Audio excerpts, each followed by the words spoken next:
Please, Koroniaka, some touch in the house. Alright, some touch, do you know why you are here? Yes. What are you supposed to be doing? A speech. A speech. A speech. Now, just like we listen to Adugo, we are also going to listen to some Tochi. So please, I would like to get everybody's attention. I would like to get...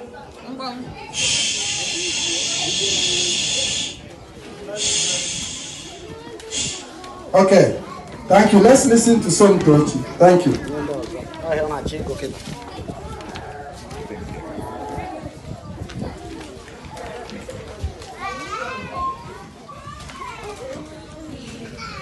Igbo kwenu? Igbo kwenu? Igbo kwezonu? Afọ m bụ Somtochi Amazube. Abụ m onye Ukehe Igbo Etiti Local Government Area. Adị m afọ 12. Nwanne m nwoke bụ Chibuike Odo. Anọ m na-eje akụkọ na Keller Regional Gifted School na Chicago. Anọ m na klaasị nke 7. Nke a bụ ozi nabata ndị otu Fada Peter Charity na-enye ọhaneze bịara maka mmekọrịta nke ụmụnne na gosipụta omenala na asụsụ Igbo nke ndị otu Fada Peter Igbo Kings International n'ogige ọgbakọ Linwood na ụbọchị tata ọnwa Ọgọst dị na mkpụrụ ụbọchị 28.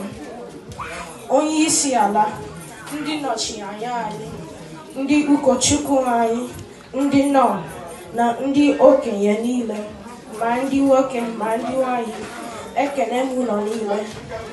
Tata anyị bụ ụmụaka ndị ya mụrụ n'obodo oyibo, ndị nwere ịmasị ịmụta asụsụ na omenala Igbo gbakọrọ igosi ndị mmadụ ihe anyị na-eme.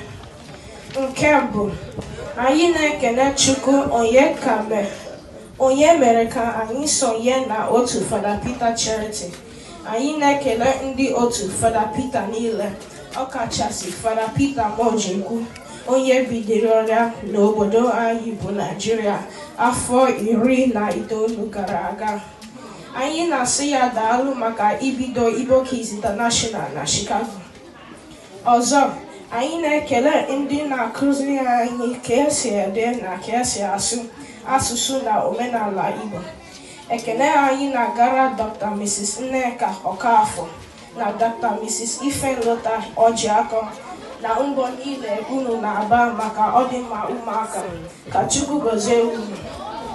Na mmechi, anyị na-ekele ndị nne na nna anyị maka nkwado ha n'ụzọ pụrụ iche. Biko, anyị na-ayọ ka unu na-asụrụ anyị asụsụ Igbo oge ọbụla. Ọ bụrụ na anyị aghọtaghị ya tata, anyị ga-aghọta ya echi. Matakwana, ọ bụrụ na anyị amaghị omenala Igbo, ụmụ anyị agaghị ama ya. Ọ bụrụ na anyị amaghị ihe ọ pụtara bụ omenala Igbo anyọ dịka ọkụ, anyị anọdụzi ka ndị African America. Chukwu ekwekwana.